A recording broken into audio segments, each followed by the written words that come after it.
Alrighty guys, welcome back to another LEGO set review from BrickByBrick, and today we have The Incredibles 2 Juniors Underminer Bank Heist. This is set number 10760, contains 149 pieces, and retails for a grand total of $24.99. This was released as part of the Juniors theme, so it's a little bit, simplified, overly simplified, but it did come with some cool minifigures, so I did decide to, go ahead and pick it up. I did get this on sale. It was, I think, came to like $13.99 after like the Target gift card promo, etc.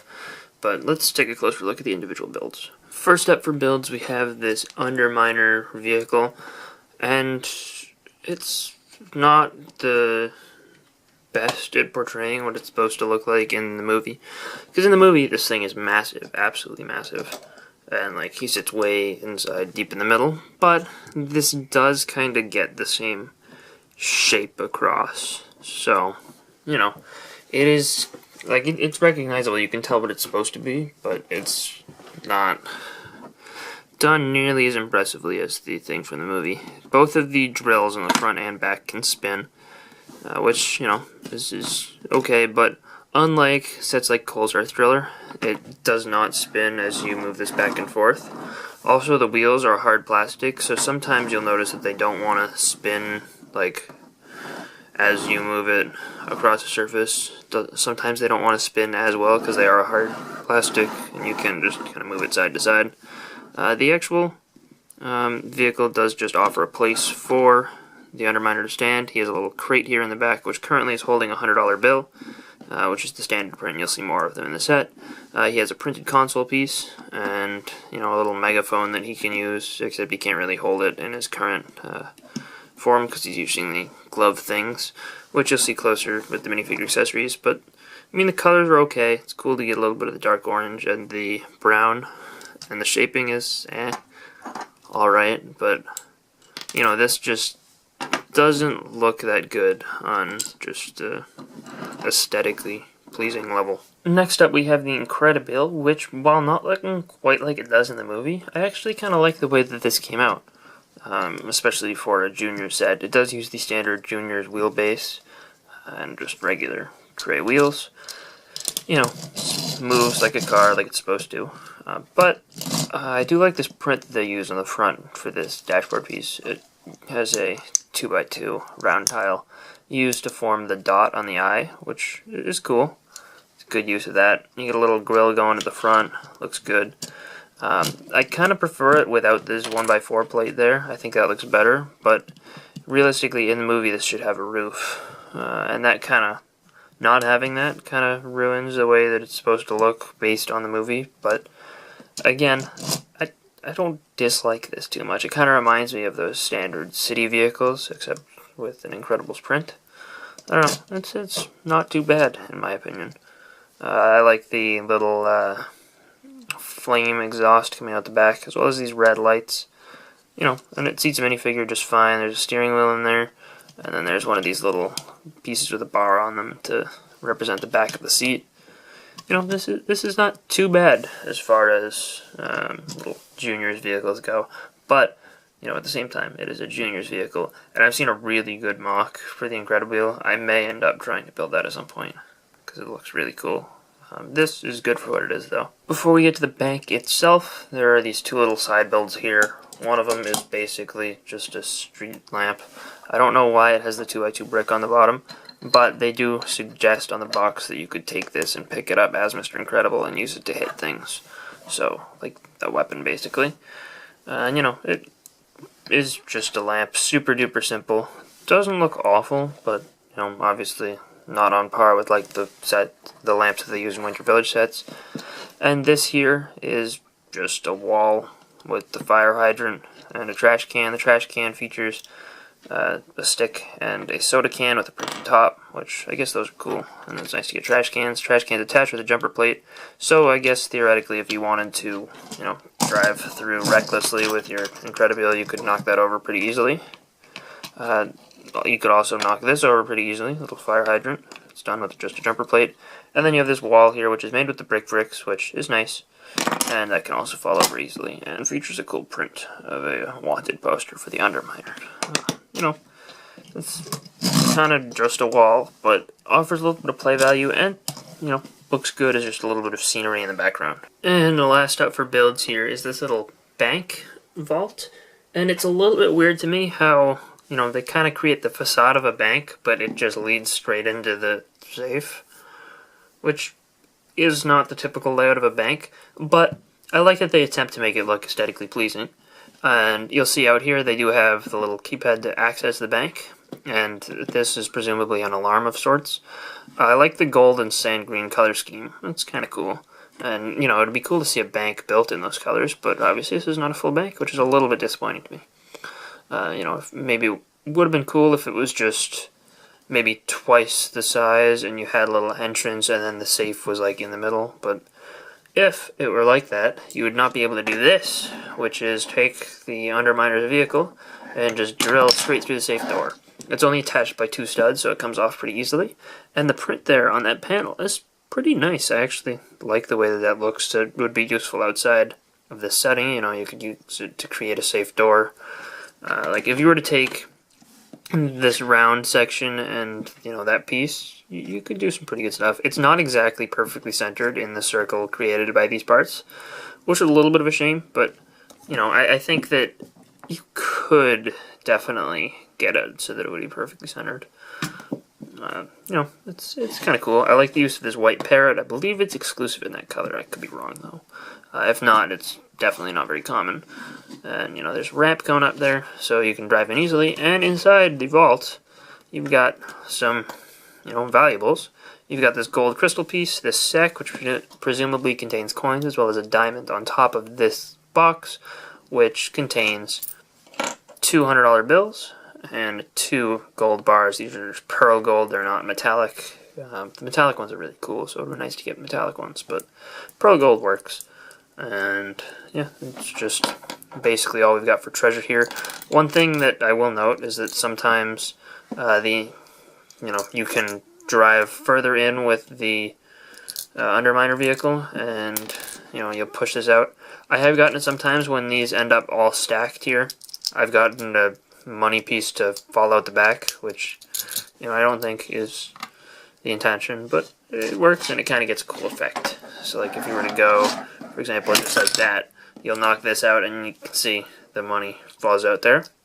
So, you know, kind of a cool little effect there.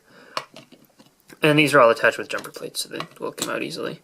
But yeah, it's kind of a decent play feature, especially for a junior set. I wish it was a little bit more realistic of a bank, so you could actually use it as a bank instead of just a random vault. But, you know, for what it is, it's not too bad. And, you know, if you wanted to, you could, like, set up the wall there. You kind of create a little bit more of a structure. I don't know. Yeah, it's kind of what you got going on with the set. And for what it is, I like the play feature and it adds play value. I just wish it was a little bit more displayable. Even at that, though, it's not too bad. It's better than I was expecting from a display standpoint. There is also a dolly included for, you know, easy transport of valuable materials. And, you know, that's basically, I think, why they include the dolly. It's because they include this little safe and, you know, you can just wheel it around. You can go around the walls because, you know, it's not fully enclosed. The highlight of this set for many people is likely the exclusive minifigures. Mr. Incredible on the left is exclusive, however the character also appeared in the Disney collectible minifigure series. This is an updated version so that the design of the suit matches the designs of all the other suits. Basically just the belt is moved onto the torso instead of the hips, but other than that it's pretty much the same. He does have a new face though. He uses the same hairpiece that was introduced in that series. And then we have Elastigirl, or, you know, Helen Parr.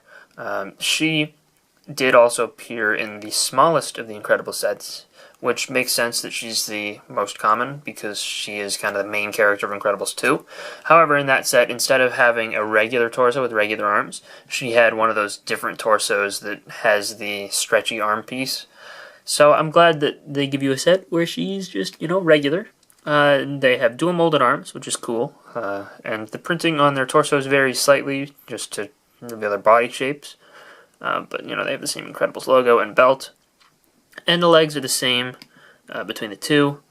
You know, had a little bit of printing as well as dual molding, so, you know, they didn't really skimp on the detail for these guys. And the faces on the front, they're smiling, and Elastigirl's hairpiece also appears in that other set, but was introduced for this wave. And on the other side, Helen has an angrier face, and Mr. Incredible has kind of a smirking face, I guess. It's not as happy as the expression on the front, but, you know, still a good expression, and I like the design of both of these figures. I think they're both cool figures to get, and if you get this in combination with the Great Home Escape, you'll have all 5 members of the Incredibles family. And last up for figures is the exclusive Underminer, and this character is exclusive to the set. Of the 3, he's the only one who's technically an exclusive character, though all 3 are exclusive figures, you know. But he's kind of a cool character to get included because he is, you know, another villain that appears in both movies. Since you see him at the very end of the first one, which kind of carries over into the opening scene of the second movie, you know. And he's a cool figure. He's kind of wacky. You'll notice you can just see his nose and mouth because his helmet covers his eyes, and you just don't see his eyes in the movie. He is voiced by John Ratzenberger, so another character to add to his list of representation in LEGO, along with Mac and what's his name? The Ham, yeah. So 3 characters now voiced by the same actor, and the mining helmet is a reuse from the Lego City theme, but it fits this character pretty well. And he does have just a stud attached to represent a light. I like the printing on his face, and he does have a short cape which has a single hole in it, so, you know, you do kind of have to push it down at first, because otherwise it's going to want to stick straight out, because, you know, it's not folded in on itself. There is a little bit of printing on the back to represent the back of his brown overalls, and it's kind of simple printing on the front, but it works pretty well. And he uses these 2 glove hands from Chima, I believe, and, you know, those kind of give him the gauntlets that he has in the movie. You know, it's a pretty good figure for what it is, and, you know, I think it's kind of desirable. I don't think it's nearly as desirable as the 2 Incredibles, but, you know, cool villain, probably my favorite of the 3. Screenslaver's cool though, so, you know, kind of, but way better than Brick. Overall, I think this set succeeds at what it tries to do. Yes, I would have preferred different things out of this. I would have preferred a, you know, better looking build over play features, but for the price, I think that this set packs, you know, some good figures in there. Very desirable, and that's a massive plus. I think it looks alright for, you know, a junior set, which, you know, maybe that's not a good thing to say. Maybe it's not okay to excuse the fact that it looks bad because it's juniors, but that's what you have to expect, basically. The part selection in here is alright. I like the, you know, good amount of masonry bricks that you get here, and the prints in here are pretty good for what they are. You do have the exclusive print here for the wanted poster and for the safe door. You know, those are all good designs. And I think that for the price you get a good amount of play value, and I do think that the target audience of this set will really appreciate it. You know, for people who are not the target audience, but are fans of The Incredibles, I think that this is a good set to get, you know, just to get the figures. And I don't think $25 is ridiculous for just that. And then you get, you know, some good other pieces that you can just throw into your bucket of parts. This is basically what this set is to me. This thing, I don't care for, but, you know, it's important to have for the Underminer. The Incredible, I actually don't mind. And, you know, these I think are good kind of pieces of scenery, but I don't think they're super displayable on their own. So, hope you guys enjoyed this review. If you did, let me know in the comment section down below. Let me know what you think of this set. You know, is it worth the $25? Is it worth buying just for the figures? I mean, I guess that kind of depends on how big of an Incredibles fan you are. But, anyway, if you did enjoy the video, you know what to do. Leave a like down below, and I will see you guys all next time. Bye, everyone.